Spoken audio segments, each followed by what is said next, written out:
How to add someone on Zangi. Hi guys, it's Mikran. Today I am going to guide you how to add someone on Zangi. Adding someone on Zangi is quite easy, so without any delay, let's start the video. Open Zangi. Launch the Zangi app on your mobile device and log into your account.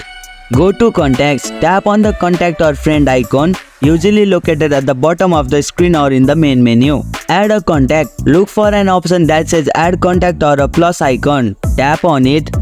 Enter contact information. You can add someone by entering their Zangi username or phone number.